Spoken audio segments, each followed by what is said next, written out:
Hey friends, I feel like tomorrow's Christmas because we have been waiting for several months to go to the Midwest. We are in western Nebraska right now. We've been here since September and Joe's finished his contract, so we're heading on. Usually we'd go to a new job somewhere else. We've been living full-time in a fifth wheel for 4 years, coming up on 4 years.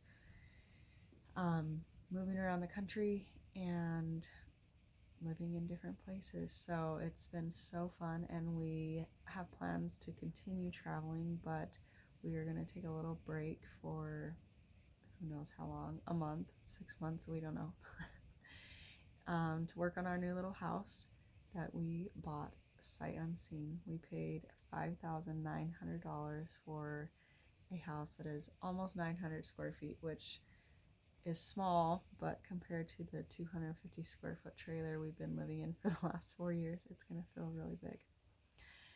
So here's what we know about the house. If you are interested, you can keep watching. So we, just for fun, have been looking at little houses, little fixer-uppers that are like very cheap for quite a while, and we ended up starting to look in the Midwest because it's much cheaper than Utah. And so we've just been kind of looking in a certain area out in the Midwest, and this little house popped up one day in October, this past October, and Joe was like, what do you think of this? Like, maybe we should look into this. And it's on a half acre, which is not a ton of land, but obviously more than what we have right now because we have nothing. And so we started looking at it, and it just kind of drew our attention, and we couldn't stop looking at it. So within just a couple of days, we had talked to the realtor and figured things out. Because it was so cheap, it was sold as a tax foreclosure, which means it was sold as is. So even if we had like driven the 8+ hours from where we are now to go see it, it still would have been sold as is. So we ended up just sending them a check, which the only like hitch in the whole process was that they lost our first check that we sent, which was obviously not ideal. And of course I was like, is this a sign? But I don't think it was. I think it just got lost. So we canceled that check and sent a second check in the mail to the realtors, the people that owned the house in the tax foreclosure. What is it called? I can't remember. Anyway, so we sent the check, and within a few weeks the deed was sent to us. This house was built in the early 1900s and has been uninhabited since, we think, 2017. So there has been no one in it for several years. We already know that there are many old cars on the property, some of which from Google Maps look like they are like semi-size, like large cars that we have a mess to take care of. But luckily steel is selling for high right now, so we can hopefully sell those cars. What else do we know about the property? I wrote some notes down because I knew I was going to forget some stuff. So like I said, we paid $5,900 for this house. We do know that there's just over $800 in back taxes on the sewer line that we'll need to take care of before they'll turn on the water for us.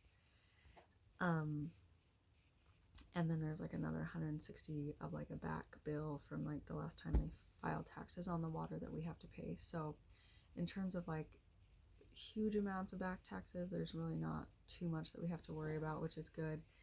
The power, there is no meter box connecting the power to the house right now, so before they'll turn on the power for us, we've got to get that taken care of. We've tried to find an electrician. It's been a little tricky, and so we're just gonna have to wait till we get there and try and find someone by word of mouth. There is like, we only have one picture of the house from the front and one picture of like the shack shed on the side of the house.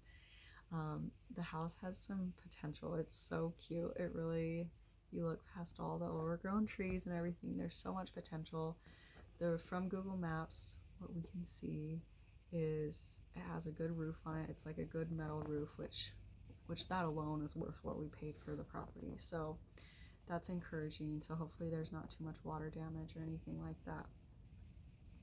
We do know the realtor that took the picture of the front of the house did tell us that there's furniture like inside the house. Like you can see it in the windows.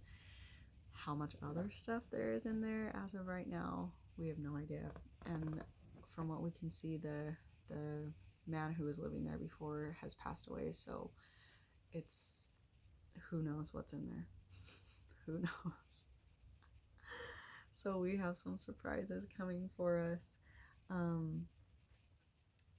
Anyway, so we've had the last, let's see, October, November, December, January, February. We've had like the last 4.5 months to kind of imagine all the horrors that could be in there, but also like, what if this and what if that and all these things. It was sold as like a studio, so we actually have no idea how many bedrooms are in it. We would assume that it's probably like a 2-bedroom, 1 bath with like a little front room and a kitchen. The layout, we have no idea. And honestly, we've just been so excited. I keep telling people like our expectations are very low for what to expect when we get there in the next couple days, but our hopes are very high, meaning really the sky's the limit. Like maybe there's some cool tools in the shop if he was like a mechanic, or who knows, maybe it's all just junk. We have no idea. So we've kind of had like the last few months to imagine how many families of raccoons and rats and snakes and spiders and termites and whatever else could be in the house. Hopefully there's not tons of water damage. Worst case scenario for me was like the termites had like eaten out the foundation basically. But then I started watching YouTube, too much YouTube, of other people who have bought very, very inexpensive houses like that, and there's like no flooring on the floor, like there's just like the foundation and then there's dirt underneath it. So my hopes have gone down a little bit. Yeah, I'm a little more nervous, but it still kind of feels like Christmas morning, like what's gonna be there. So we're really excited about the half acre. We're gonna try and it's late, I should be in bed. And I still have tons to do before we pull out tomorrow, but before we head out tomorrow. Anyway, so yeah, some of the things that we're like most excited about, kind of the potential with the property. There's also like a large garage in the back that we can see from Google Maps. So potentially that could be a really cool like playroom, homeschool type of place, music room. We don't know. So we've just kind of had a fun time imagining. We've been watching a lot of YouTubes recently of like people doing fixer-uppers, and Joe's been learning a lot about electrical work and plumbing. Joe and I are not exactly on the same page about how much we're going to be spending to fix this thing up. So we need to really set our budget, but I think once we kind of have a better idea of what to expect, like what the place looks like when we get there, then we'll be able to set a more realistic budget for that. Anyway, I'm just looking at my notes, but overall we're super excited. So I'm gonna try and do some videos and take you along on this new adventure if you are interested in following along. I don't even know what to say. People say like and subscribe.